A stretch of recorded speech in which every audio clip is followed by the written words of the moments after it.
ప్రభువైన యేసుక్రీస్తు వారి శ్రేష్టమైన శక్తి కలిగిన నామంలో ఈ ఉదయకాలం దేవుని సన్నిధిలో ఆరాధించడానికి చేరి వచ్చిన ప్రియులందరికీ నా వందనాలు తెలియచేస్తా ఉన్నాను.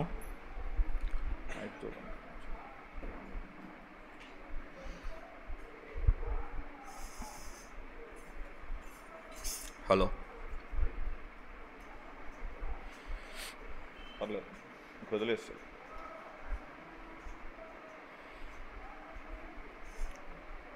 దరిదాపుగా 2023వ సంవత్సరం ఆఖరి దినాలలో, ఆఖరి వారాల్లో మనం ఉంటూ ఉన్నాం.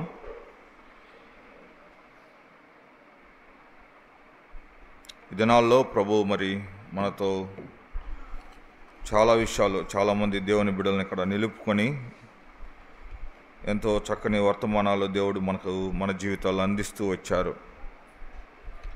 ఆ వర్తమానాలు మనం వింటూ మరి ఈ సంవత్సరాన్ని అంతా గడిపేశాం. ఈ సంవత్సరం అంతా అయిపోయింది. మరి విన్నటువంటి వర్తమానాలు మన జీవితాల్లో ఎంత మేరకు మనం వాటిని కలిగి ఉంటున్నామో, ఎంత మేరకు వాటిని మన జీవితాల్లో అప్లై చేసుకుంటున్నామో అది మనకి దేవుడికి తెలుసు. కాబట్టి బహుశా ఈ సంవత్సరానికి నాది ఇది ఆఖరి మెసేజ్ అనుకుంటాను. దేవుని కృపను బట్టి ఈ సంవత్సరం అంతా దేవుని మందిరం గురించి అనేక విషయాలు జ్ఞాపకం చేస్తూ దేవుని సన్నిధిలో గడపడానికి దేవుడు కృప చూపిస్తూ వచ్చాడు. ఈ దినం కూడా ఈ ఆఖరి వర్తమానంగా నేను జ్ఞాపకం చేయాలని ప్రభు పక్షమున జ్ఞాపకం చేస్తున్నాను. రండి, దైవగ్రంథంలో నుండి 27వ కీర్తన 4వ చరణం చదువుకుందాం. లేక మొదటి నుండి 4 చరణాలు చదువుకుందాం. దయచేసి బైబిల్ తీసిన వారు అందరూ దేవుని వాక్యాన్ని చూడవలసిందిగా ప్రభు పక్షాన జ్ఞాపకం చేస్తున్నాను. 4 చరణాలు ఉన్నాయి. నేను ఒక చరణం చదువుతాను, మీరు ఒక చరణం చదవాలని జ్ఞాపకం చేస్తున్నాను. యెహోవా నాకు వెలుగును రక్షణ అయి ఉన్నాడు, నేను ఎవరికి భయపడుదును? యెహోవా నా ప్రాణదుర్గమును, ఎవరికి నీ వెరుతును?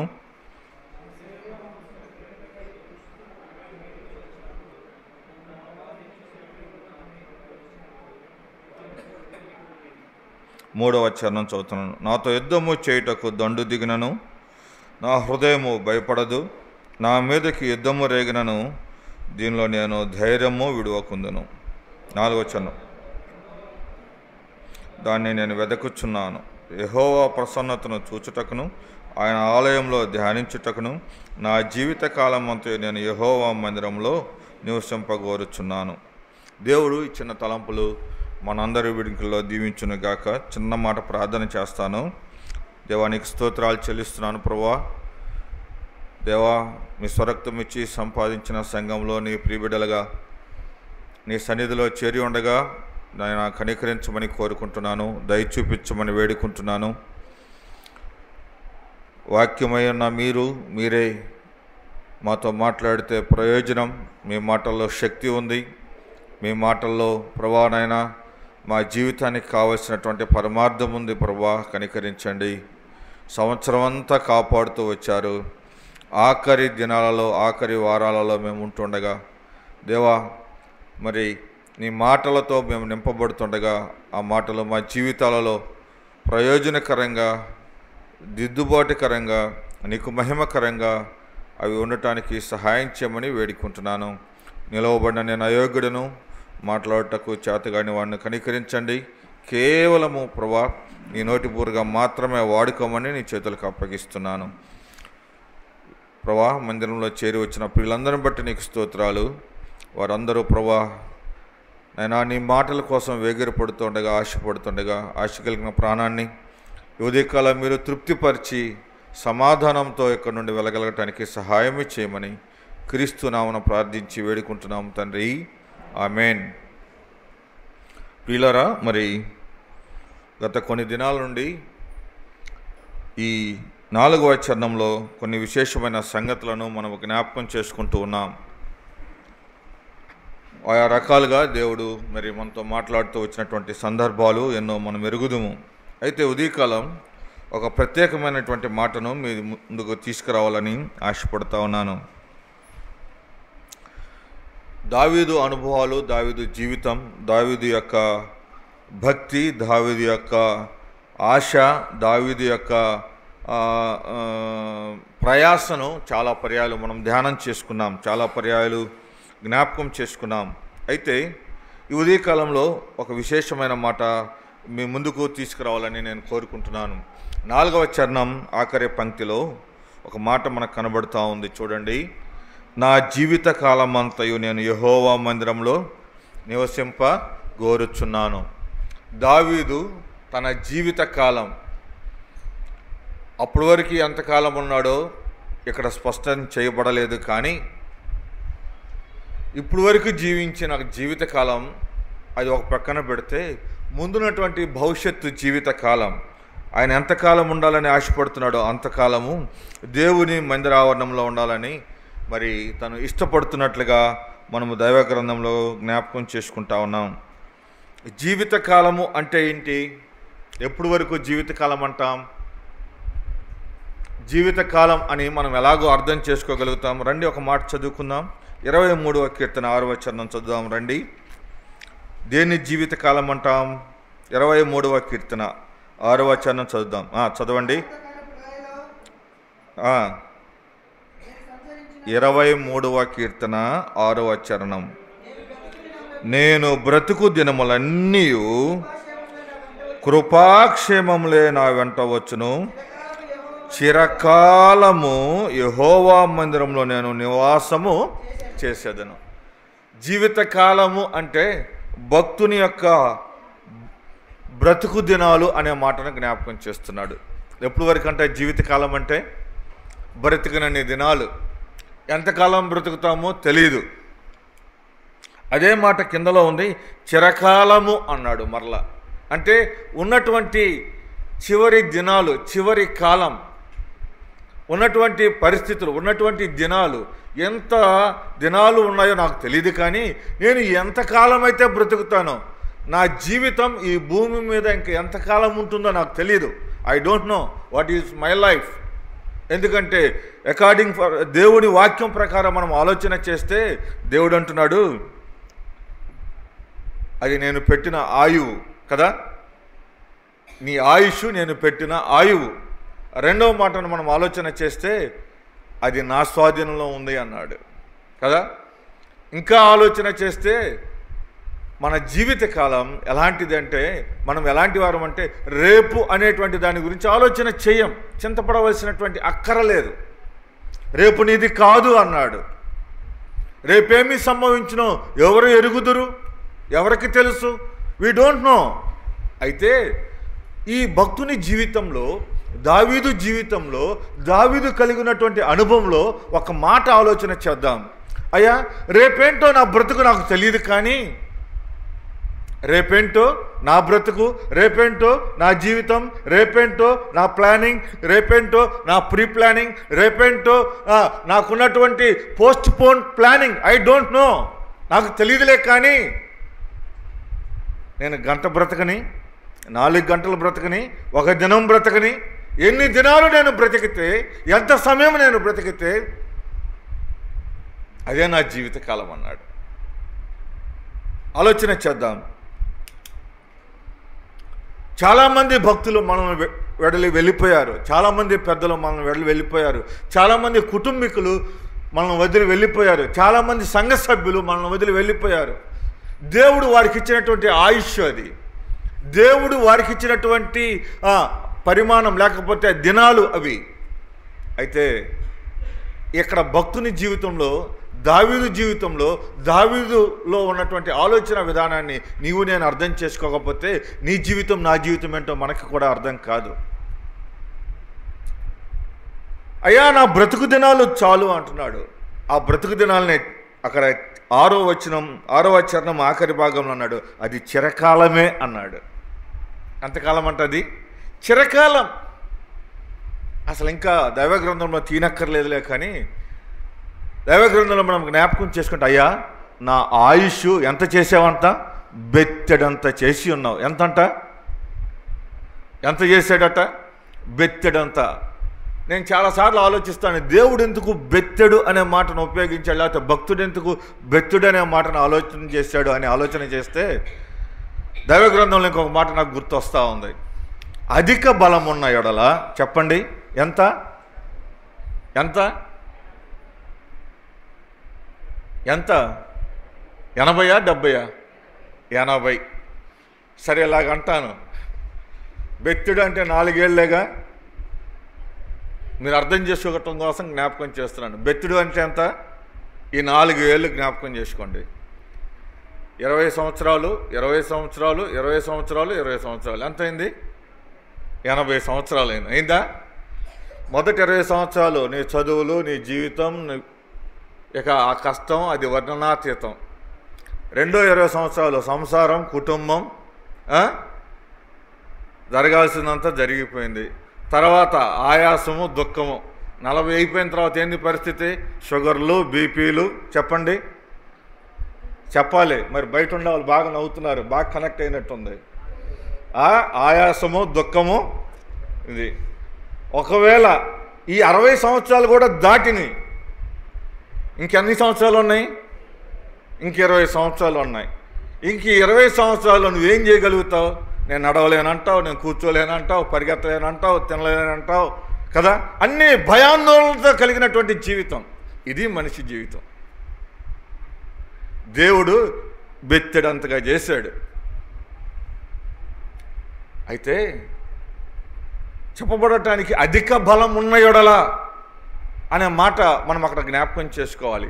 అధిక బలాన్ని ఇచ్చేది ఎవరు? ఎవరివ్వగలుగుతారు? నా బలము ఎవరు? యెహోవాయే. యెహోవాయే నా బలం. ఆయన బలం ఇస్తే తప్ప, ఆయన బ్రతకనిస్తే తప్ప, ఆయన మనల్ని నివసింప చేస్తే తప్ప, ఆయన మనల్ని నడిపిస్తే తప్ప, ఆయన మనలను పోషిస్తే తప్ప మనం బ్రతకలేము. అలాగైతే పెద్దలారా, దేవుని బిడ్డలారా, మరి మన బ్రతుకు దినాలు ఎంత ఉన్నాయో తెలియదు. ఒకవేళ ఈ ఉదయకాలం మన వయసు మనకు తెలుసు, మన పరిస్థితులు మనకు తెలుసు. ఒకవేళ 20 సంవత్సరాలు అయిపోతే, ప్రభువా thanks, you are giving 20 years to మీ.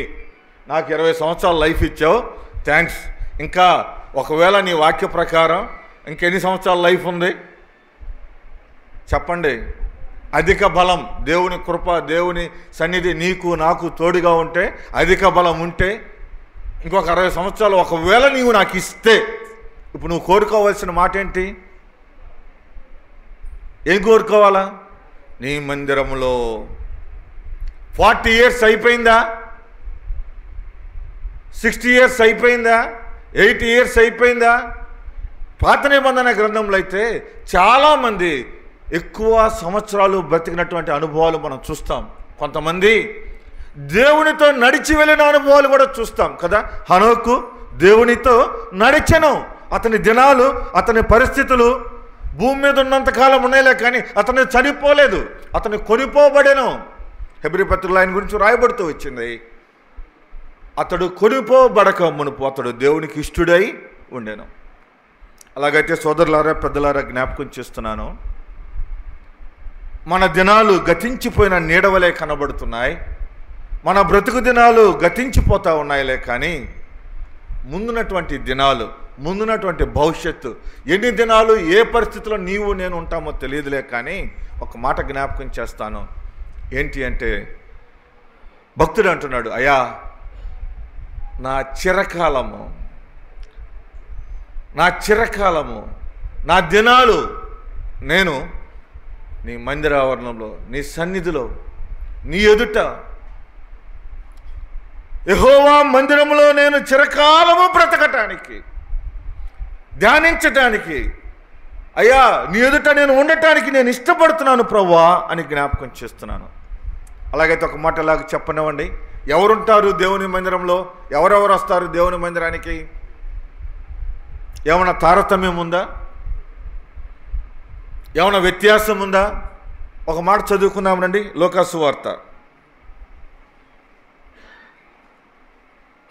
లేకపోతే దానికి ముందు ఒక మాట 65వ కీర్తనలో 65వ కీర్తన 4వ చరణం.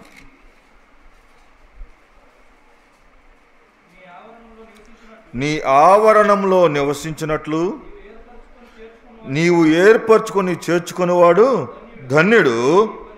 నీ పరిశుద్ధాలయము చేత, నీ మందిరంలోని మేలు చేత మేము ఏం చేశారట? తృప్తిపరచబడ్డారంట. తృప్తి పొందేదము. ద కంటిన్యూషన్, ఫ్యూచర్ టెన్స్ లా మనకు కనపడుతూ ఉంది. ఈ ఉదయకాలం నీవు నేను ఆలోచించవలసినటువంటి గొప్ప విషయం ఏంటి అంటే, ఆయన మందిరంలో దేవుడు నిన్ను ఏర్పరచుకుంటా ఉన్నాడు. ఒకవేళ ఎవరైతే ఆయన మందిరంలో ఏర్పరచబడుతూ ఉన్నారో వారు ఎవరట? వారు ధన్యులు. వారు ధన్యులు. అలాగుంటే వారి జీవితాలు ఎంత ధన్యకరంగా కనబడతాయో. ఒక మాట, దేవుని సన్నిధిలో ఒక స్త్రీ వస్తూ ఉంది. ఆమె గురించి దేవుని వాక్యం ఇలాగ జ్ఞాపకం చేద్దాం. లోకాసువార్త 2వ అధ్యాయం. అంటే చాలాసార్లు మన పరిస్థితులు మనకు చాలా అడ్డుకరంగా కనబడతా ఉంటాయి.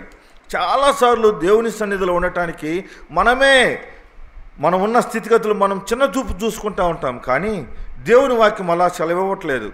లోకాసువార్త 2వ అధ్యాయం 37వ వచ్చిన భాగాన్ని చదువుకుందాం రండి.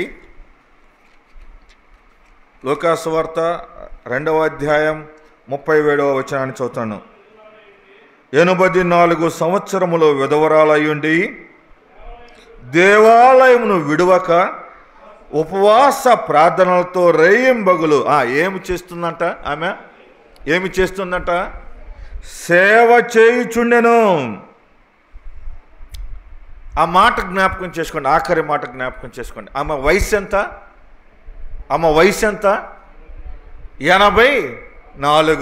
అంటే దేవుడు ఏమికి అత్యధిక బలం ఇచ్చాడా లేదా? ఇచ్చాడు. ఇస్తే ఏమి ఇచ్చిన బలంలో ఆమె కలిగిన బలమంతట్లో కూడా ఏమి కలిగి ఉన్నటువంటి విశేషమైనటువంటి పరిస్థితులు ఏంటంట?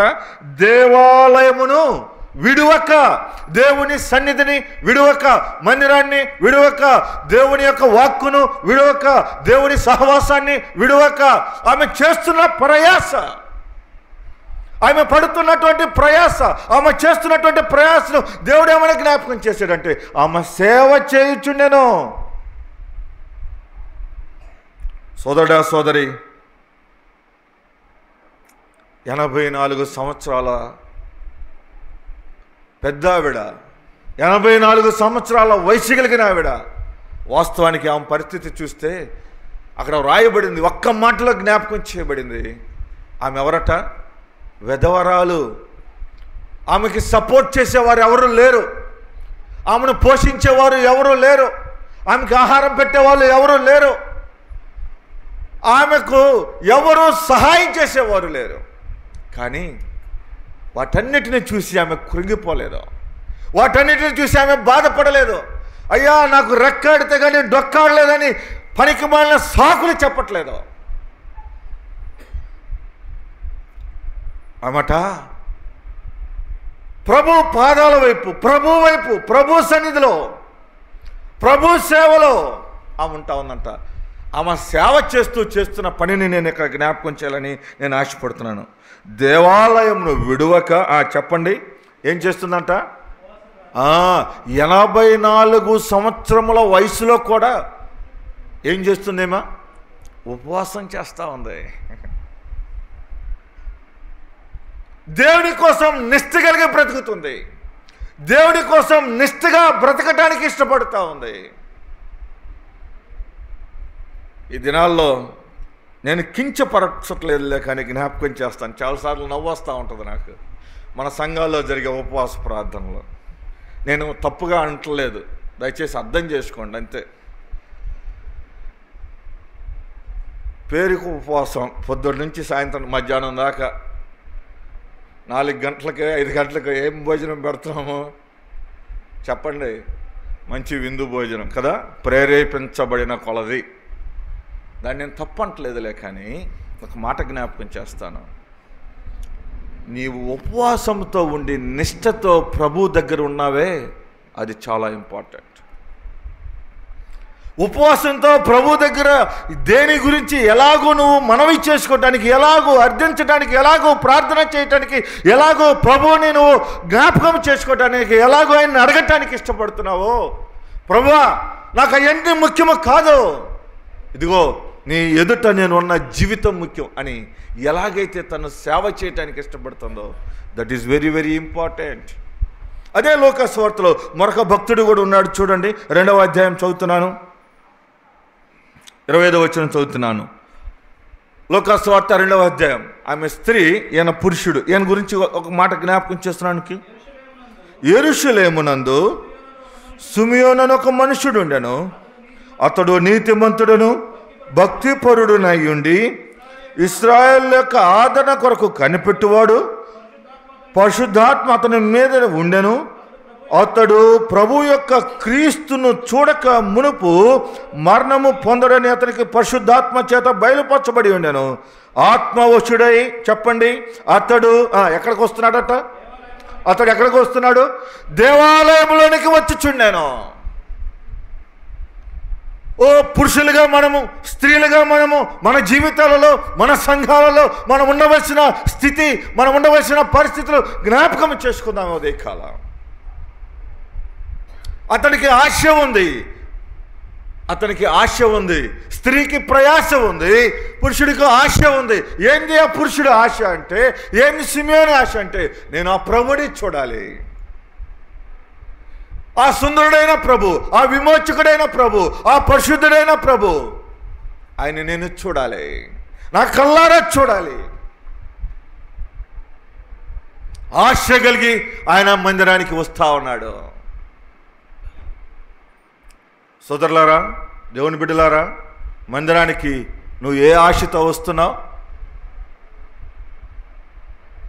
ఆ సిమియోను ఆయన ఎంత ఆశతో వస్తున్నాడంటే, ఆత్మవశుడై అనే మాటను జ్ఞాపకం చేసుకున్నాం. ఆశ కలిగినటువంటి వ్యక్తి ఆత్మవశుడిగా ఉన్నాడు, సిద్ధపాటు కలిగినటువంటి వ్యక్తిగా కనబడుతున్నాడు మందిరానికి వచ్చేటప్పుడు. సమయం అయిపోయిందని హడావుడి లేదు. అతడు మందిరంలో ఉన్నా, అతడు ఇంటిలో ఉన్నా, తనకు ఒక ఆశ అయితే ఉంది. అయితే ఆ ఆశతో తాను వస్తున్నప్పుడు అతడు ఎలా వస్తున్నాడట? ఆత్మవశుడై వస్తున్నాడు. దేవుని ఆత్మ చేత నింపబడిన వాడిగా కనబడుతున్నాడు. అతని గురించి 25వ వచ్చిన భాగంలో జ్ఞాపకం చేయబడతా ఉంది. అతడు నీతిమంతుడును, చెప్పండి, ఏమి రాయబడింది?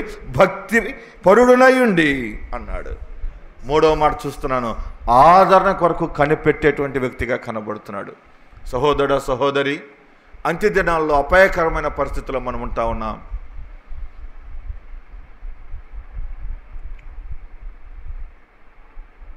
మీరు నమ్ముతారో లేదో, చాలా ఘోరమైన సంగతులు దేశంలో జరుగుతూ ఉన్నాయి. ఒక సీఎం ఒక రాష్ట్రంలో ఆయన ఇచ్చినటువంటి స్టేట్మెంట్ ఏందో తెలుసా? ఏ ఇంటిలో కూడా ఎవరు ప్రార్థన చేయటానికి వీలు లేదు, అలా చేస్తే బుల్డేజర్ పెట్టి ఇంటిని తీసేస్తానని చెప్పి స్టేట్మెంట్ ఇచ్చాడు గత వారం రోజుల క్రితం.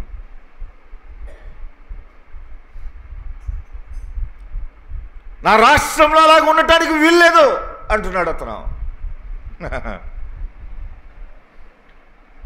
ఒకవేళ అలాంటి సంఘటన, అలాంటి స్థితి ఒకవేళ మన దాకా వస్తే, అలాంటి పరిస్థితి నీకు నాకు వస్తే, వాట్ ఈజ్ యువర్ ఆన్సర్? మనం ఏమి జవాబుదారీతనంలో కనబడతాం? దేవుడు నీకు ఇంత స్వేచ్ఛనిచ్చాడు, ఇంత చక్కని సహవాసాన్ని ఇచ్చాడు, ఇంత సంఘాన్ని ఇచ్చాడు, చక్కగా ఆరాధించే యోగ్యతనిచ్చాడు, స్తుతించే భాగ్యం ఇచ్చాడు, మంచి స్వాతంత్రాన్ని దేవుడు ఇచ్చాడు. కానీ నువ్వు దేవుని దగ్గరికి వచ్చేటప్పుడు దేవుని ఆత్మ పొందక, దేవుని ఆత్మను అంగీకరించగా, దేవుని శక్తిని పొందక, దేవుని శక్తిని రుచి చూడక, చక్కని పాటలు పాడతాం, ఒక్క క్షణమైనా నువ్వు లేకపోతే నేనేమైపోదునో యేసయ్య. పాట దాకే ఉంటుంది మన బ్రతుకు, పాట దాకే ఉంటుంది మన జీవితం.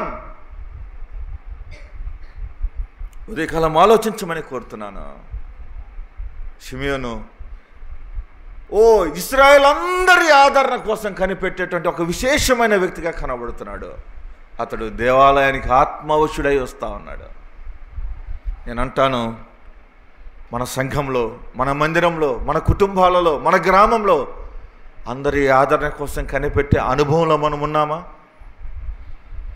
అందరూ అంతటా మారు మనసు పొందాలని, అందరూ అంతటా రక్షించబడాలని, అందరూ అంతటా ప్రభు యొక్క రాజ్యంలో వారసులు కావాలని, ప్రభు బిడ్డలు అవ్వాలని, సమీపస్తులు అవ్వాలని, పరిశుద్ధులు అవ్వాలని, దేవుని మందిరంలో వారు ఉండాలని కనీసం మనం ఆశపడుతున్నామా?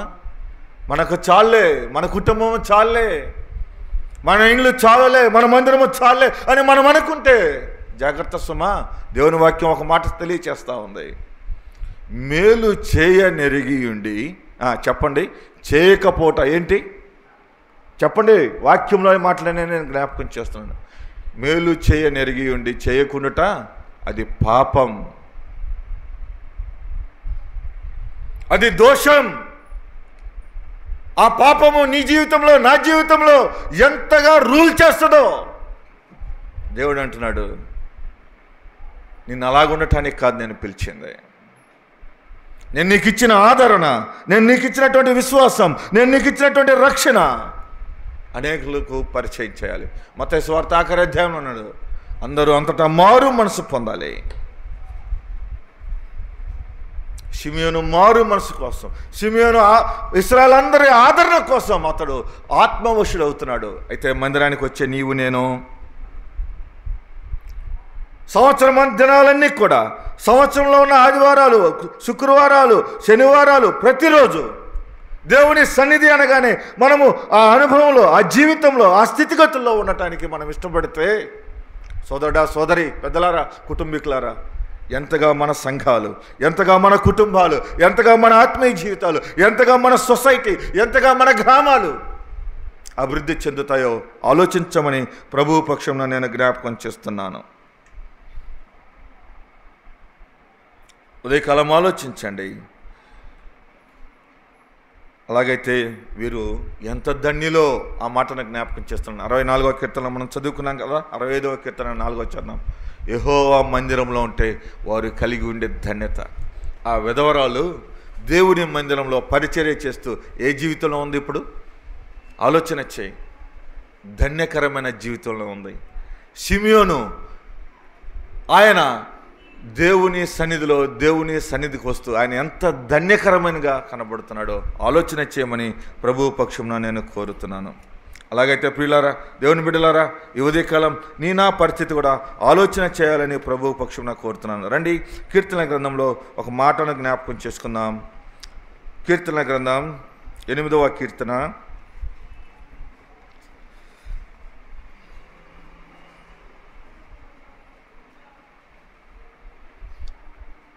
4-5 చరణాలు జ్ఞాపకం చేసుకుందాం.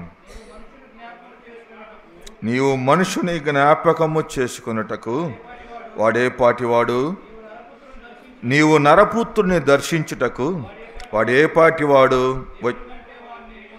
దేవుని కంటే వానిని కొంచెము తక్కువ వానిగా చేసి ఉన్నావు, మహిమా ప్రభావములతో వానికి కిరీటము ధరింపజేసి ఉన్నావు. చాలు చాలు.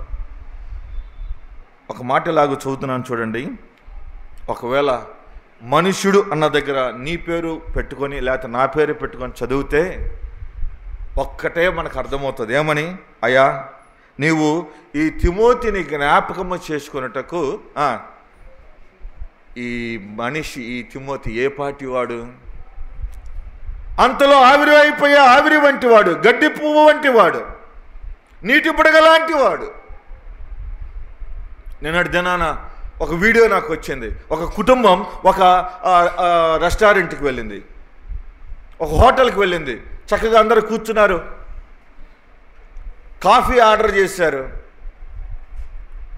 నలుగురు కూర్చున్నారు, కాఫీ ఆర్డర్ చేశారు. ఆ కాఫీ అలాగొచ్చింది. ఆయన కాఫీ చూస్తూ ఉన్నాడు, ఫోన్ మాట్లాడుతూ ఉన్నాడు.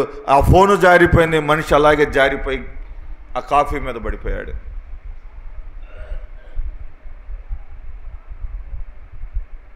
చక్కగా ఉన్నాడు, హుందాతనంగా ఉన్నాడు, చాలా ఎడ్యుకేటెడ్ పర్సన్. ఎంత విచిత్రమైన జీవితం మనిషిది. నరుణ్ణి జ్ఞాపకం చేసుకుంటే వాడు ఏ పార్టీ వాడు? అయితే వాక్యంలో ఇంకొక జవాబు కనపడుతుంది. భక్తుడు అంటాడు, అయ్యా నేను మంటి పురుగును. మంటి పురుగును. ఈ దేహంలో ఏం కనబడుతుంది? బాగా దీనిలో నువ్వు పెట్టిన ఆయుష్, నువ్వు పెట్టిన ప్రాణం, నువ్వు పెట్టినటువంటి శ్వాస ఉన్నంతసేపు ఈ దేహానికి సెంట్లు కొడతాం, వెళ్ళగలిగిన బట్టలు వేస్తాం, వెళ్ళగలిగిన నగలు పెడతాం, వెళ్ళగలిగిన జీవితం ఉంటాం, హుందాతనంలో ఉంటాం, కారులో తిరుగుతాం, అన్నీ చేస్తాం. ఒక్క క్షణం ఈ దేహంలో నుండి మన ప్రాణం, దేవుడు తన శ్వాసను, దేవుడు మనకిచ్చిన ప్రాణాన్ని అలా బయటకు రాగానే, దేవుడు పిలవగానే నరులారా తిరిగి రండి అని చెప్పగానే, ఒక మాట అర్థం చేసుకోండి.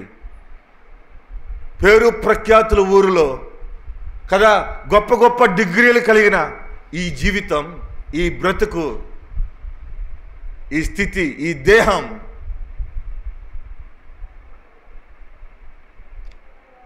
ఇంట్లో పెట్టుకొని పూజిస్తామా? ఇంట్లో పెట్టుకొని ఆరాధిస్తామా? ఇంట్లో పెట్టుకొని ప్రేమిస్తామా? ఇంట్లో పెట్టుకొనే మనము దాన్ని బ్రతకగలుగుతామా?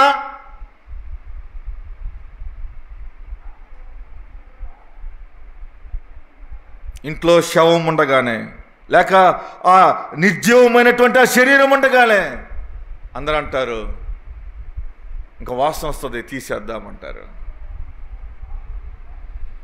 ఆ దేహాన్ని తీసి బయటపడేద్దామంటారు, మట్టికి మన్ను చేద్దామంటారు. ఊరు వెలుపల, పాలెం వెలుపల, అదిగో నిర్జీవమైనటువంటి పరిస్థితులను పాతి పెట్టే దగ్గర తీసుకెళ్ళి దాన్ని పాతి పెడతారే.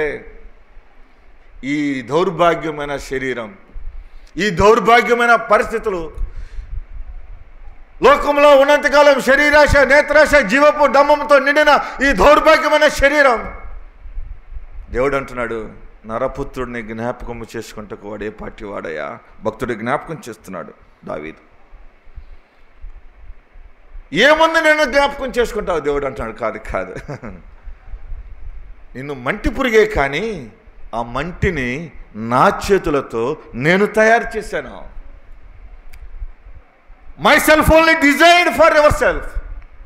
నేను మాత్రమే తయారు చేయగలిగాను. ఎలా తయారు చేశానంటే నా స్వరూపాన్ని ఉంచాను. స్వరూపం అంటే పై రూపము కాదు.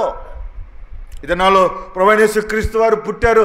క్రిస్మస్ దినాలను మనం జ్ఞాపకం చేసుకుంటున్నాంలే, కానీ ఒక మాట ఎలాగో జ్ఞాపకం చేస్తాను సోదరులారా, పై రూపాన్ని గురించి కాదు. ఆయన రూపం ఏంటంటే, ఆయన రూపం ఏంటంటే, ఆయన జీవితం ఏంటంటే, ఆయన నీతిమంతుడిగా తయారు చేశాడు,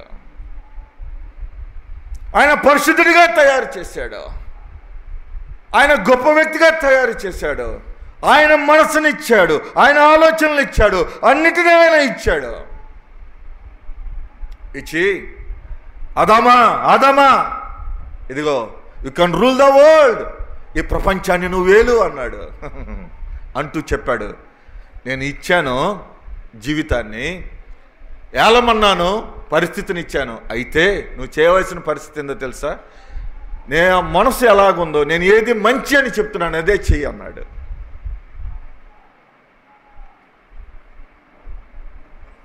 దైవగ్రంథం సెలవిస్తోంది, ఇట్లుండగా ఒక మనుషుని ద్వారా పాపమును, పాపం ద్వారా మరణమును లోకంలోకి ఎలాగూ సంప్రాప్తమైనో, లోకంలోకి పాపం వచ్చింది,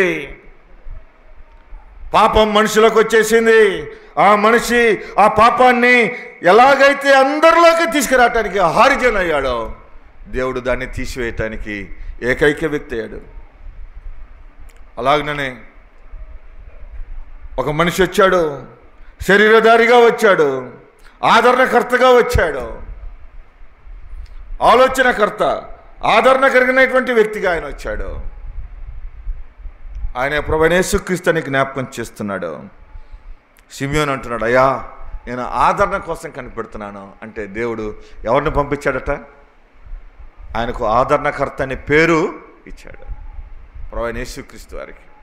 అలాగైతే సోదరులారా, పెద్దలారా, దేవుని మందిర ఆవరణంలో, దేవుని సన్నిధిలో, దేవుని సంఘంలో, దేవుని ఆలయంలో, దేవుని ఎదుట మనము ఉంటూ ఉండగా మనము ఆ భావాన్ని, ఆ ఉద్దేశాన్ని, ఆ పరిస్థితులలో, ఆ జీవితంలో నీవు నేనుంటే ఎంత మేలో అనే మాట నేను జ్ఞాపకం చేస్తున్నాను.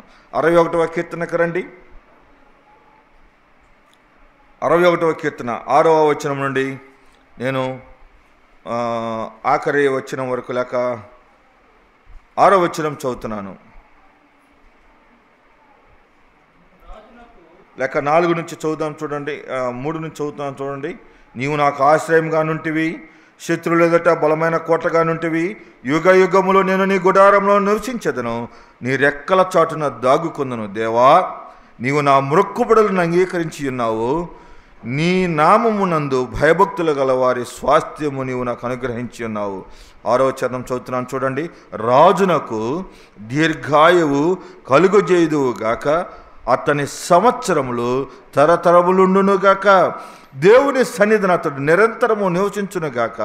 అతని కాపాడుటకై కృపా సత్యములను నియమించుము.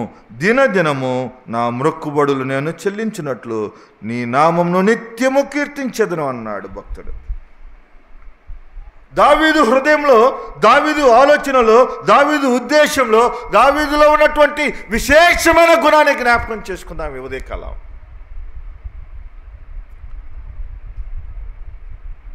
నా జీవిత కాలం అంతా ఉన్నానుగా అంటూ ఆయన అంటున్నాడు 6వ వచనంలో, ఈ రాజునకు ఏమిస్తావట నువ్వు? దీర్ఘాయువు కలుగజేయవాడవు. ఉదయకాలం ఇంకా జీవితాన్ని గురించి ఎక్కువ ఆలోచన చేయమాకండి, చేయకూడదేమో బహుశా. మనం దేవుని బిడ్డలుగా ఒకే మాట మనం ఆలోచన చేయవలసిన మాట ఏంటంటే, ప్రభుని చూసే పరిస్థితి చాలాసార్లు గుర్తొస్తూ ఉంటుంది. ఈ పాట సారిసారికి జీవితకాలం పాడుకోవలసిన పాటే. ప్రియ యేసు రాజా, నీరాక కొరకై నేనెదురు చూచుచుంటినో, నాయాశ తీర నా కన్నులార నేనెప్పుడు నిన్ను చూచునో, నాయాశ తీర నా కన్నులార నేనెప్పుడు నిన్ను చూతునో. ఉందా ఆశ? ఎంతకాలమైందో ఈ పాట రాసి, కనీసం పాడేటప్పుడన్నా మనం ఆశ కలిగేటువంటి అనుభవంలో ఉంటే ఎంత మేలో. మన ముందున్న జీవిత కాలం అంతా కూడా ఇలాగ మనం బ్రతికితే నీకు నాకు ప్రయోజనకరం, ప్రభువుకి మహిమకరం అనే మాటను నేను జ్ఞాపకం చేస్తున్నాను. 51వ కీర్తనకు రండి. 51వ కీర్తన లేక 15వ కీర్తన, మన్నించండి, 15వ కీర్తన మొదటి చరణం. యెహోవా, నీ గుడారంలో అతిథిగా ఉండదగిన వాడెవడు? నీ పరిశుద్ధ పర్వతం మీద నివసింపదగిన వాడెవడు? యథార్థమైన ప్రవర్తన కలిగి నీతిని అనుసరించుచు హృదయపూర్వకముగా నిజము పలుకువాడే. అట్టివాడు నాలుకతో కొండెములాడడు, తన చెలికానిని కీడు చేయడు, తన పొరుగువాని మీద నింద మోపడు. అతని దృష్టికి నీచుడు అసహ్యుడు. అతడు యెహోవా యందు, చదవండి, భయభక్తులు గల వారిని సన్మానించును. అతడు ప్రమాణము చేయగా నష్టము కలిగినను మాట తప్పుడు. తన ద్రవ్యము వడ్డీకియడు, నిరపరాధిని చెరుపుటకై లంచము పుచ్చుకొనడు. ఈ ప్రకారము చేయవాడు ఎన్నడను కదల్చబడడు. ఎవరు ఆయన సన్నిధిలో ఉంటారు? ఎవరు ఆయన కోసం ఎదురు చూస్తారు? ఉండవలసిన క్వాలిటీస్ ఏంటి అంటే ఆయన జ్ఞాపకం చేస్తున్నాడు. అసలు ఎవరుంటారు? మంటి పురుగు.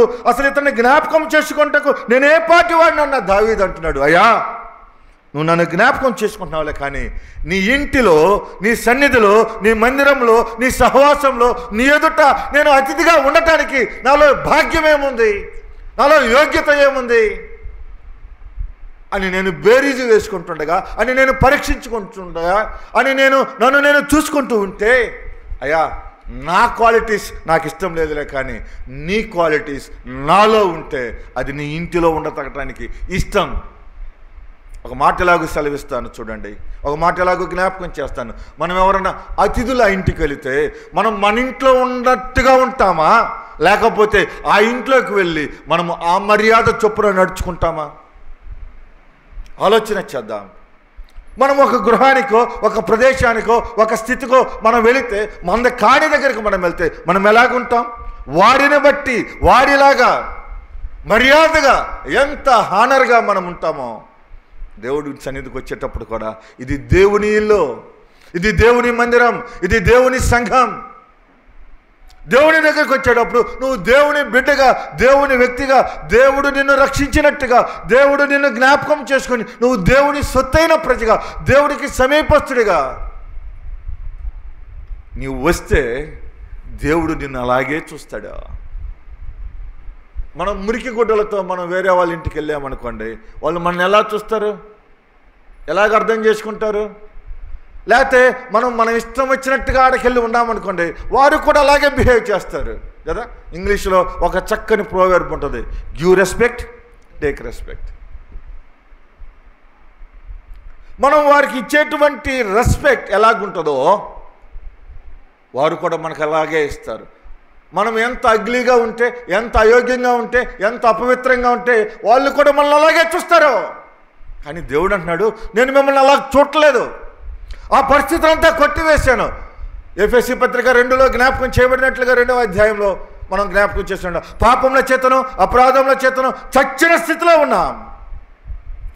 చచ్చిన స్థితికి దేవుడు తనే చచ్చిపోయి, నీ చచ్చిన జీవితాన్ని బట్టి, నీ చచ్చిన బ్రతుకును బట్టి, నీ చచ్చిన నడతను బట్టి, నీ చచ్చిన ఆలోచనను బట్టి, నీ చచ్చినటువంటి జీవితాన్ని బట్టి, ఇక చాలే నువ్వు చచ్చింది, నువ్వు చస్తే ఏం ఉపయోగం? నేను చనిపోతే ప్రయోజనమని నీకు మారుగా, నీకు ప్రతిగా ఆయన చనిపోయాడు. ఆయన చనిపోతే విలువ ఉంది. ఆయన చనిపోతే ఆ కాస్ట్ వెలకట్టలేనటువంటి కాస్ట్. ఆ విలువేందో ఒక మాటను ఎలాగో జ్ఞాపకం చేయనా? ఆ విలువ ఏంటంటే, అగ్నిలో నుండి ఒకరిని పైకి లాగినట్లుగా నీ బ్రతుకు నాశనమైపోతుండగా దేవుడు నేను పైకి లాగాడు ఆయన చనిపోవటం ద్వారా. ఆయన మధ్యవర్తి అయ్యాడు. అంతేకాదు, ఆయన నీ జీవితాన్ని మార్చివేశాడు. కరుಳು గట్టిన నీ గుండెను, కఠినమైన నీ గుండెను, కఠినమైన నీ మనసును, కఠినమైన కొండేలాడే నీ నాలుకను కదా, ఇరుగు పొరుగు వారికి నష్టం చేసే నీ జీవితాన్ని, అసహ్యమైన నీ జీవితాన్ని, దేవుని యందు భయభక్తులు లేని నీ జీవితాన్ని, నష్టం చేసే నీ జీవితాన్ని ఆయన మార్చడానికి ఇష్టపడి పరలోకం నుండి భూలోకానికి దిగవచ్చి శశీరుడిగా రక్త మాంసంలో పాలివాడాయి. నువ్వు చచ్చిపోతే విలువ ఉంది, తీసుకెళ్ళి 3వ రోజు బయటపడేస్తారు, కుళ్ళిపోతావు, అంతే. 4 రోజులకు మట్టి నిన్ను తినేస్తుంది, అయిపోయింది. కానీ దేవుడు అన్నాడు, ఆ బ్రతుకు కాదు నీది, నాలో బ్రతుకు, నీకు జీవాన్ని ఇస్తానన్నాడు. You can alive with me, నాలో బ్రతుకు నువ్వు, నీకు నేను జీవాన్ని ఇస్తాన్నాడు. ఆ జీవం ఏంటో తెలుసా? పరలోకంలో ఆనందంగా ఉండే భాగ్యం, ప్రభుత్వం ఉండే జీవితం, 24 పెద్దల మధ్య, పరిశుద్ధ దూతల మధ్య, కోట్ల కొలది దూతల మధ్య, గాన ప్రతిగానములు చేయబడుతున్న దేవుని మధ్య,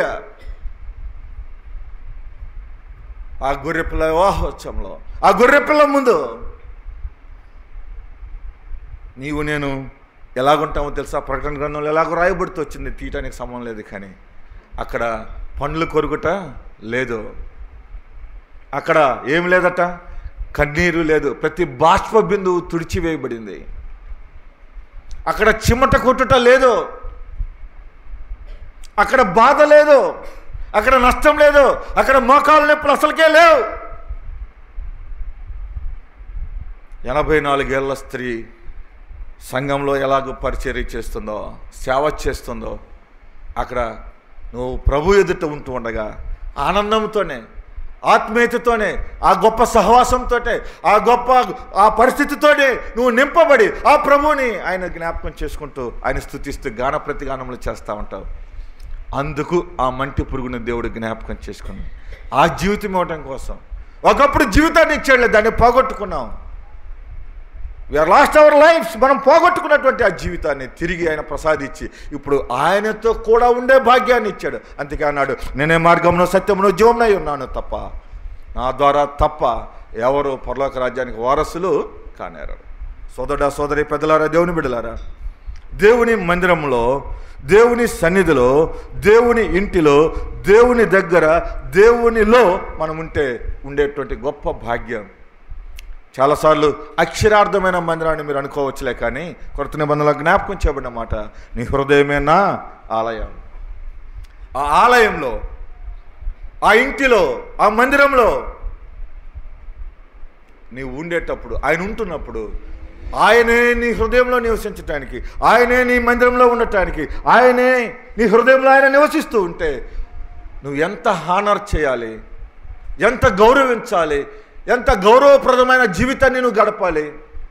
ఈ దేహం నా ప్రభుది కదా, నా ప్రభుకి నేను మహిమ తెచ్చేవాడిగా ఉండాలి కదా, నా ప్రభు లోపల ఆసీనుడై ఉన్నాడు కదా, నా ప్రభు లోపల కూర్చున్నాడు కదా, నా ప్రభు లోపల నుండి నాకు అన్నిటిని అనుగ్రహిస్తున్నాడు కదా, కృపాక్షేమాన్ని నాకు ఇస్తున్నాడు కదా. నేనేం చేయాలి? 144వ కీర్తనకు రండి. Psalm 144 verse 3. 144వ కీర్తన.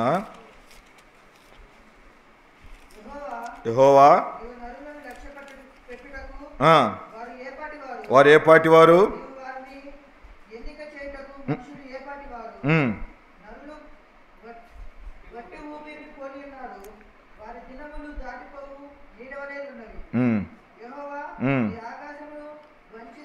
నేను చదువుతాను ఒక్క క్షణం. వచ్చిన 3 నుంచి నేను మళ్ళా చదువుతున్నాను, చూడండి. యెహోవా, నీవు నరులను లక్ష్య పెట్టుటకు వారు ఏ పాటి వారు? నీవు వారిని ఎన్నిక చేయుటకు మనుషులు ఏ పాటి వారు? నరులు వట్టి ఊపిరిని పోలి ఉన్నారు, వారి దినములు దాటిపోవు నీడవలే ఉన్నవి కదా. నరుని జీవితం, నరుని పరిస్థితి, నరుని స్థితి అది.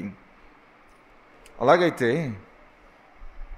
కీర్తన గ్రంథం 31, అలాంటి పరిస్థితిలో నీ బ్రతుకు నా బ్రతుకు ఉండగా నీవు నేను ఆలోచించే ఒక విశేషమైన సంగతి ఉంది. దాన్ని నేను జ్ఞాపకం చేసి ముగిస్తాను. 31వ కీర్తన చరణం 7. ఒక మాట చెప్దాం, 6 నుంచి చదువుకుందామా? నేను యెహోవాను నమ్ముకొని ఉన్నాను, వ్యర్థమైన దేవతలను అనుసరించేవారు నాకు అసహ్యులు. నీవు నా బాధను దృష్టించి ఉన్నావు, నా ప్రాణ బాధలను నీవు కనిపెట్టి ఉన్నావు. కావున నీ కృపను బట్టి నేను ఆనందభరితుడనై సంతోషించెదను. ఇందాక దేవుడు తప్పించాడు అనే మాట జ్ఞాపకం చేసుకున్నాం. తప్పిస్తే నీకు నాకు కలిగే రిజల్ట్, పరిస్థితి ఏంటంటే సంతోషం. నేను అంటాను, చాలాసార్లు దేవుని మందిరానికి రావడానికి బాధలు అడ్డొస్తున్నాయి. ఏం బాధలు అంటాయి? ప్రాణ బాధలు. ఆలోచించండి ఉదయకాలం, ఏం బాధలు అడ్డొస్తున్నాయి? ప్రాణ బాధలు. దేవుడు అంటున్నాడు, ఆ ప్రాణమే నాది కదా, దాని గురించి నువ్వు బాధపడేదేంది కదా. ఆ ప్రాణాన్ని ఇచ్చిందే నేను, ఆ ప్రాణాన్ని పెట్టిందే నేను. నీ ప్రాణం కోసం నా ప్రాణమే పెట్టాను. మరణమా నీ ముళ్ళు ఎక్కడ, మరణమా నీ విజయం ఎక్కడ? ఆ ప్రాణాన్ని గురించి నువ్వు ఎక్కువ ఎందుకు ఆలోచిస్తావు? అసలు రేపు నీది కాదనే నేను చెప్తున్నాను, అసలు రేపు నీకు సంబంధం లేదని నేను చెప్తున్నాను. నువ్వెందుకు ఇంకా ఎక్కువ ఆలోచిస్తావు? చాలాసార్లు నీవు నేను అనుకునే సంగతి ఏంటంటే, సంఘంగా మనం అనుకునే సంగతి ఏంటంటే, అసలు నా బాధ మీకేం తెలుసులే. ఏమనుకుంటాం? అమ్మాయి ఒక్క మాటన్నా చెప్పండి కనీసం. ఏమనుకుంటాం? నేను కాబట్టి ఈ బాధపడుతున్నా, నాకు మాత్రమే తెలుసు. అసలు నేను అంటాను, నీ బాధ ఇంకొకరికి తెలియాల్సిన అవసరం ఏంది? దేవుని వాక్య ప్రకారం నీ బాధ ఇంకొకరికి చెప్పుకోవాల్సిన అవసరం ఏంది? ఆలోచన చెయ్యి. నీ బాధ ఇంకొకరికి చెప్పుకోవాల్సిన పరిస్థితి ఏంటి? దేవుడు అంటున్నాడు, అసలు నీ బాధ నేనే చూస్తున్నాను కదా డైరెక్ట్గా. ఒక మాట ఇలాగో జ్ఞాపకం చేసుకో, నీ బాధ ప్రభువు చూస్తే నీకు సంతోషం, అది గుర్తుపెట్టుకో. ఎందుకంటే నీ బాధ ఆయన చూసి ఆయన నిన్ను వదిలిపెట్టడు. 7వ వచనం ఆఖరి భాగంలో చూడండి. కావున ఏముంది? నీ కృపను బట్టి నేను దేవుడు నీ బాధకు, నీ కష్టానికి, నీ నష్టానికి, నువ్వు కలిగి ఉన్న దానికి దేవుడు ఏమనుగ్రహిస్తున్నాడు? He is providing his grace. ఆయన తన కృపను మనకిస్తా ఉన్నాడు. తన కృపతో నేను నింపుతా ఉన్నాడు. కృపాక్షేమాలు నీకు నాకు అనుగ్రహిస్తూ ఉన్నాడు. మనం కేవలం ఆయన ఎదుట సాగిల పట్టమే, ఆయన ఎదుట మనం ఉండటమే, ఆయన దగ్గర మనం ఉండటమే, ఆయనకి అప్పగించుకోవటమే, ఆయనకి అర్పించబడటమే. అలాగుంటే మనకు ప్రయోజనం. సోదరులారా, పెద్దలారా, జ్ఞాపకం చేస్తున్నాను. భక్తుడు అంటున్నాడు, అయ్యా నా జీవిత కాలం అంతా యెహోవా మందిరంలో నేను నివసించగోరు. నా జీవితకాలం అంతా నేను నివసించాలి, నేను నివసించగోరాలి. ఉదయకాలం ఒక మాట జ్ఞాపకం చేసుకో సోదరుడా, సోదరి. గతించిన కాలం నీడవలే అయిపోయింది. నేను జ్ఞాపకం చేశాను కదా. ముందున్న దినాలన్నా అయ్యా నీ కొరకు, అయ్యా నీ బిడ్డగా, అయ్యా నీ కొరకు నేను బ్రతకటానికి, నేను జీవించటానికి అయ్యా నాకు అవకాశం దయచేయి ప్రభువా అనే మాటను దావీదు వలె నీవు నేను కోరుకొని ఉంటే ఎంత మేలో అనే మాట నేను జ్ఞాపకం చేస్తున్నాను. అలాగున్నామా? అలాగుంటే ఎంత క్షేమము, అలాగుంటే ఎంత దేవుని ఎదుట మనము దేవునికి ఇష్టకరంగా బ్రతుకుతామో అనే మాటను జ్ఞాపకం చేస్తున్నాను. ఆఖరి వచనం చదువుతున్నాను చూడండి. 39వ అధ్యాయం దావీదు 39వ కీర్తన 4-5 చరణాలు జ్ఞాపకం చేసుకొని మనము ముగించుకుందాం. యెహోవా నా అంతము ఎట్లుండునది, నా జనముల ప్రమాణమును ఎంతైనది నాకు తెలుపము. నా ఆయువు ఎంత అల్పమైనదో నేను తెలుసుకొని కోరుచున్నాను.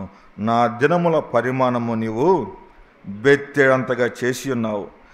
నీ సన్నిధిని నా ఆయుష్కాలము లేనట్టే ఉన్నది. ఎంత స్థిరుడైనను ప్రతివాడును కేవలము వట్టి ఊపిరి వలెనున్నాడు. మనుషులు వట్టి నీడ వంటి వారై తిరుగులాడుదురు. వారు తొందరపడుటకు గాలికే కదా. వారు ధనమును కూర్చుకుందరు కానీ అది ఎవరిని చేజిక్కించునో వారికి తెలియదు. ప్రభువా, నేను దేని కొరకు కనిపెట్టుకొందును? నిన్నే నేను నమ్ముకొని ఉన్నాను. నా అతిక్రమములన్నిటి నుండి నన్ను విడిపింపుము. నీచులకు నన్ను నిందాస్పదముగా చేయకము అన్నాడు. వచనం 11 కూడా చదువుదాం చూడండి. దోషమును బట్టి నీవు మనుషులను గద్యములతో శిక్షించినప్పుడు చిమ్మట కొట్టిన వస్త్రం వలె నీవు వారి అందము చెడగొట్టెదు. నరులందరూ వట్టి ఊపిరి వంటి వారు. వచనం 12 కూడా చరణం 12 కూడా చదువుదాం. యెహోవా నా ప్రార్థన ఆలకింపము, నా మొరకు చెవియొగ్గుము. నా కన్నీళ్లు చూచి మౌనంగా ఉండకము. నీ దృష్టికి నేను ఎవరంట ఆ మాట పట్టుకోండి. ఎవరంట? నేను అతిథి వంటి వాడను. నా పితరులందరి వలె నేను పరవాసినై ఉన్నాను. నేను వెళ్ళిపోయి లేకపోక మునుపు నేను తెప్పరిల్లినట్లు నన్ను కోపంతో చూడకము. దావీదు ఎంతగా ప్రయాసపడుతున్నాడో, ఎంతగా అర్థిస్తున్నాడో, ఎంతగా బ్రతిమలాడుతున్నాడో. దావీదును మనం ఎందుకు జ్ఞాపకం చేసుకోవాలి అంటే ప్రభువునే జ్ఞాపకం చేసుకోవాలి. కానీ దావీదు కూడా నా లాంటి స్వభావం కలిగినటువంటి వ్యక్తే. అతడు ప్రభువుని చూడటానికి అసలు ఆ దావీదు గురించి ఒక మాట జ్ఞాపకం చేయబడుతూ వచ్చింది. దైవ గ్రంథంలో తీనక్కర్లేదులే. కానీ బెత్షెబా విషయంలో తప్ప ఎన్నడూ దావీదట దేవునికి వ్యతిరేకంగా లేడంట. ప్రతి నిత్యము ఆయన ప్రతి ప్రార్థనలో మీరు కీర్తనలో జ్ఞాపకం చేసుకుంటే ఆయన కలిగి ఉన్న ప్రతి కీర్తనలో కూడా ప్రైజింగ్, దేవుని స్తుతించటం, ఆయన కలిగి ఉన్న ప్రతి కీర్తనలో కూడా ప్రార్థించటం, ఆయన కలిగి ఉన్న ప్రతి కీర్తనలో కూడా ప్రభుని ఘనపరచటం, ప్రతి కీర్తనలో కూడా ప్రభువు కోసం ఎదురు చూడటమే కనబడుతుంది. ఈ దినాల్లో మరి నీవు నేను కూడా అలాగుంటే ఎంత ఉపయోగమో. ఆయన మన కన్నీళ్లు చూసి మౌనంగా ఉండే దేవుడు కాదు. ఇందాక చదువుకున్నాం కదా, ఆయన మన బాధను చూసి మౌనంగా ఉండడు. బాధ ప్రభువుకి చెప్పుకునే వారిగా ఉండాలి. సహవాసం ప్రభుతో కలిగి ఉండేవారంగా ఉండాలి. అంతేకాదు మనము దేవుని జ్ఞాపకం చేసుకోవాలి. అసలు దేవుడు అంటున్నాడు, నీవు నా అతిథివి, యు ఆర్ మై గెస్ట్. దేవుడే చెప్పాడు. అసలు ఎవరు నీ గృహంలో అతిథిగా ఉండదగిన వాడెవడు అని ప్రశ్నించాడు కదా. ఆన్సర్ దొరికిందా? ఎవరు అతిథి? మనమే. ఎవరు అంటే ఆయన కృప పొందిన వారము, ఆయన దయ పొందిన వారము, ఆయన రక్షణ పొందిన వారము, ఆయన ఇంటి వారము, ఆయన రాజ్య వారసులము, ఆయన సొత్తైన ప్రజలము. తల్ల వంచండి, ప్రార్థన చేద్దాం. తల్ల వంచండి, ఒక మాట ప్రార్థన చేసి నేను ముగిస్తాను.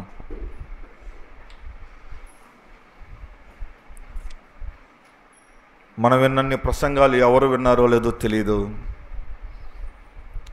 మనం విన్నన్ని దేవుని వర్తమానాలు ఎవరు విన్నారో తెలియదు. ఏ దినము ప్రభు, ఏ దినము దేవుడు ఎవరి కోసం ఏ వర్తమానాన్ని ఇక్కడికి తీసుకొచ్చాడో అది ప్రభువుకి తెలుసు. ఒక మాట అంటున్నాడు, నువ్వు ఇన్ని వాక్యాలు విన్నావు కదా, మరి నీ భవిష్యత్తును ఏ విధంగా డిసైడ్ చేసుకుంటున్నావు? How will decide your life, your future? ఏమి డిసైడ్ చేసుకోగలుగుతున్నాం మనం? ఏమి చెప్పుకోగలుగుతున్నాం? మన బ్రతుకు మనకు అర్థమైంది కదా. నరుడు నీ జ్ఞాపకం చేసుకుంటే వాడు ఏ పాటి వాడు? సోదరి, నేను జ్ఞాపకం చేసుకుంటే అసలు నీలో ఏముంది? సోదరుడా, నీలో ఏముంది?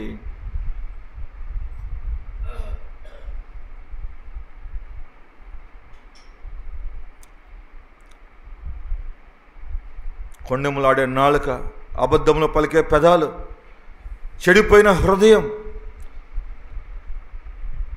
తప్పిదాలు చేసే చేతులు, తప్పుడు నడతలు నడిచే కాళ్ళు తప్ప ఏముంది నీలో నాలో? దేవుడికి అసహ్యంగా ఉన్న బ్రతుకు తప్ప ఏముంది నీలో నాలో? ఆ అసహ్యాన్ని నుండి దేవుడు తప్పించాడు, ఆయన రక్షించాడు, ఆయన విమోచించాడు, రక్తము కార్చాడు.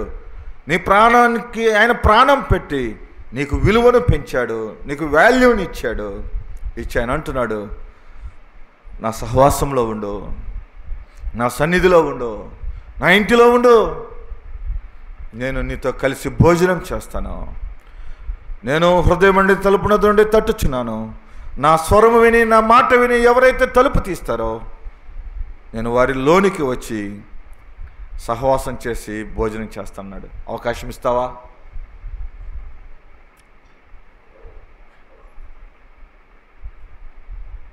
నువ్వు నీతిమంతుడు అవ్వచ్చు, నీతిమంతురాలని చెప్పుకోవచ్చులే, కానీ ప్రభువులో నువ్వు ఎలాగున్నావు? అదిగో ఆ 84 ఏళ్ల స్త్రీ సేవ చేస్తూ ఉంది. సేవ చేసే గుణం కలిగి బ్రతకాలి మనం.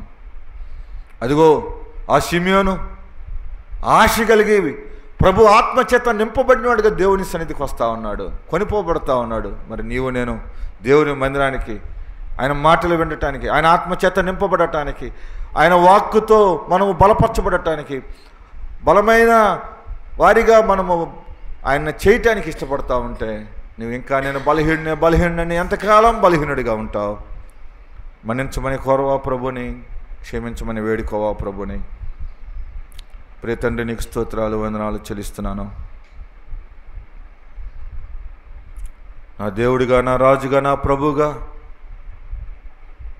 అయా నా బాధను చూసే నా గొప్ప తండ్రిగా మీరున్నందుకు కొరకై స్తోత్రాలు.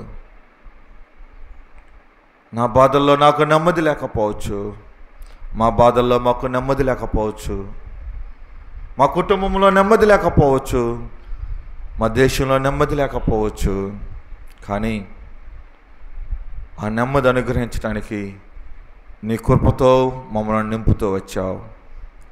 నీ కృప వెంబడి కృపను మా పట్ల మీరు అనుగ్రహిస్తూ వచ్చారు. నీ కృప లేకపోతే మేము ఏమైపోతామో?